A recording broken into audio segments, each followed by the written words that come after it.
اعوذ باللہ من الشیطان الرجیم بسم اللہ الرحمن الرحیم۔ اب جو حصہ آ رہا ہے یہ وہی مسلمانوں سے خطاب ہے، لیکن اس میں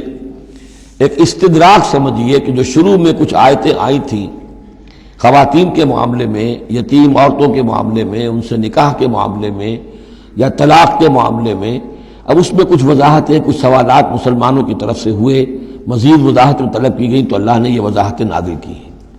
اور یہاں پر ساتھ یہ فرما دیا وَيَسْتَفْتُونَكَ فِي النِّسَاءِ، اے نبی یہ آپ سے عورتوں کے بارے میں سوال کر رہے ہیں، بات پوری طرح ان پر کھلی نہیں ہے، واضح نہیں ہوئی ہے۔ قُلِ اللَّهُ يُفْتِيكُمْ فِيهِنَّ، ٹھیک ہے کہہ دیجئے اے نبی ان سے، اللہ تمہیں فتویٰ دیتا ہے، بتاتا ہے، وضاحت کرتا ہے ان کے بارے میں۔ وَمَا يُتْلَىٰ عَلَيْكُمْ فِي الْكِتَابِ مِنْ يَتَامَى النِّسَاءِ، اب وہ آیت نمبر 3 کے اندر بات واضح ہو گئی، قرآن نے ثابت کر دیا کہ وہاں جو کہا تھا کہ وَإِذْ خِفْتُمْ أَلَّا تُقْسِطُوا فِي الْيَتَامَى، تو یتامى النساء مراد تھی وہاں پر، کہ اگر تمہیں اندیشہ یہ ہو کہ یتیم لڑکیوں سے شادی کرو گے تو ان کے ساتھ انصاف نہیں کر سکو گے، اس لیے کہ ان کی طرف سے کوئی ہے نہیں جو ان کے حقوق کا پاسدار ہو اور تم سے کوئی بات پوچھ کر سکے ان کی طرف سے، تو پھر ان سے شادی مت کرو، بلکہ تم اور جو عورتیں ہیں شادی اگر کرنی ہے ایک سے زائد تو مَا طَابَ لَكُم مِّنَ النِّسَاءِ مَثْنَىٰ وَثُلَاثَ وَرُبَاعَ، شادی کرو۔ تو یہاں فرمایا وہ تھا عورتوں کی، یتیم عورتوں کے بارے میں وہ حکم تھا، ما یتلا علیکم، جو تمہیں سنایا گیا، جو سنایا جا رہا ہے کتاب میں، فی یتامى النساء، ان عورتوں کے بارے میں کہ جو یتیم ہیں، وہ عورتیں یا لڑکیاں،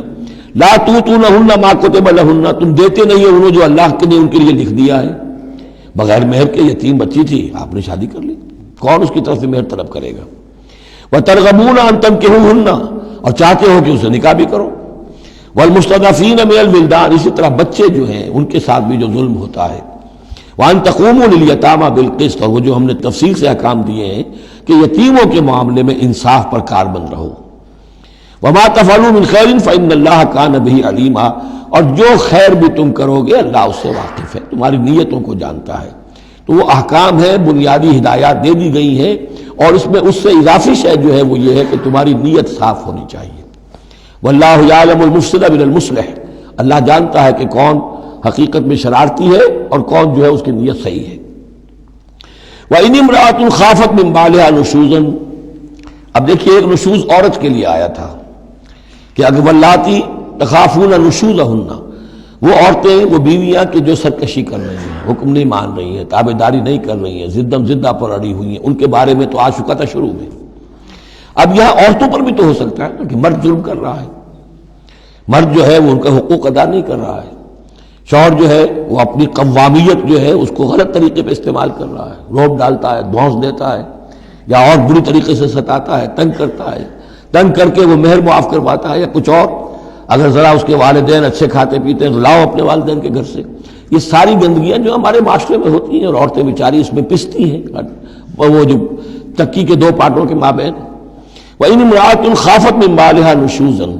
اور اگر کسی عورت کو اپنے شوہر سے اندیشہ ہو جائے کہ وہ زیادتی کرے گا، وہ زیادتی کر رہا ہے اور وہ اس کے حقوق ادا نہیں کر رہا، او اعراضاً، یا اب وہ اس کی طرف میلان ہی نہیں رکھتا، اب وہ گویا کہ بیوی ہے ہی نہیں، اس کی طرف کوئی میلان نہیں، کوئی نئی شادی رچائی ہے اور سارا جو ہے توجہ جو ہے وہ نئی نویلی دلہن کی طرف ہے، او اعراضاً، جی بھر گیا، توجہ ہٹ گئی، فلا جناح علیہما، تو ان دونوں پر کوئی الزام نہیں ہوگا، ان یصلحا بینہما صلحا، کہ وہ آپس میں بیٹھ کر صلح کر لیں، صلح سے مراد یہاں پر اپنا معاملہ طے کر کے اور عورت خلا کر لے، بس صلح خیر۔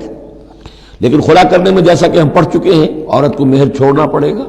لیا تھا تو کچھ واپس کرنا پڑے گا، والصلح خیر، صلح اچھی ہے، وأحضرت الانفس الشح، البتہ جو انسانی نفس ہے اسے لالچ جو ہے اس پر مسلط رہتا ہے، مرد چاہے گا میرا پورا مہر واپس کرو، عورت چاہے گی کہ مجھے کچھ بھی واپس نہ کرنا پڑے۔ وَإِن تُحْسِنُوا، یہ آ چکا ہے سورہ بقرہ کے اندر، یہ مضامین آ چکے ہیں، وَإِن تُحْسِنُوا، اگر تم نیکی کرو، تم مرد ہو، تم مردانگی کا ثبوت دو اس معاملے کے اندر، نرمی کرو، ان کا حق جو ہے زیادہ رکھو، وَتَتَّقُوا فَإِنَّ اللَّهَ كَانَ بِمَا تَعْمَلُونَ خَبِيرًا، اور تم تقویٰ کی روش اختیار کرو تو جان لو کہ اللہ تعالیٰ تمہارے تمام اعمال سے باخبر ہے۔ وَلَن تَسْتَطِيعُوا أَن تَعْدِلُوا بَيْنَ النِّسَاءِ، اچھا وہاں یہ آیت بھی آئی تھی کہ وَإِن خِفْتُمْ أَلَّا تَعْدِلُوا فَوَاحِدَةً،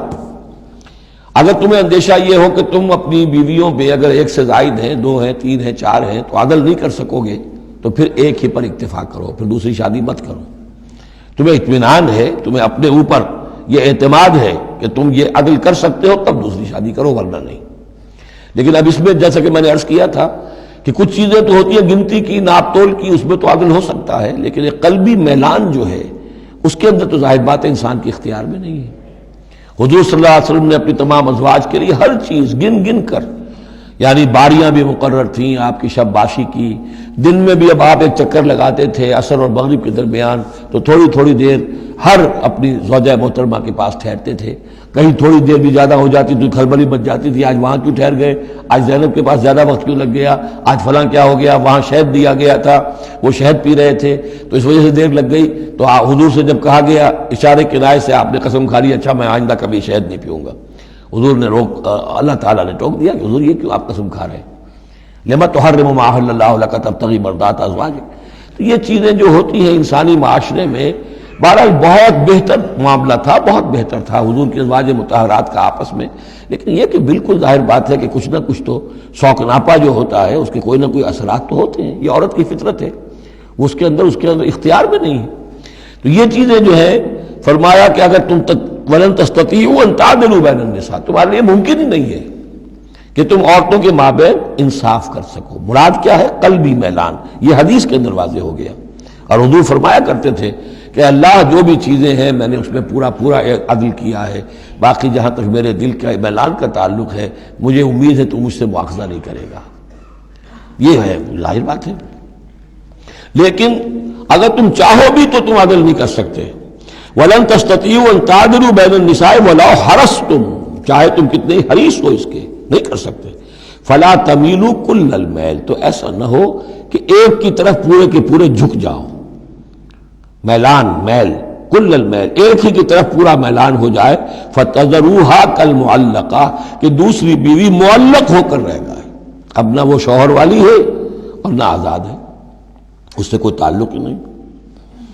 وَإِن تُصْلِحُوا وَتَتَّقُوا، اگر تم اصلاح کر لو اور تقوی کی روش اختیار کرو، فَإِنَّ اللَّهَ كَانَ غَفُورًا رَحِيمًا، تو اللہ تعالیٰ بھی غفور الرحیم ہے۔ صدق اللہ العظیم۔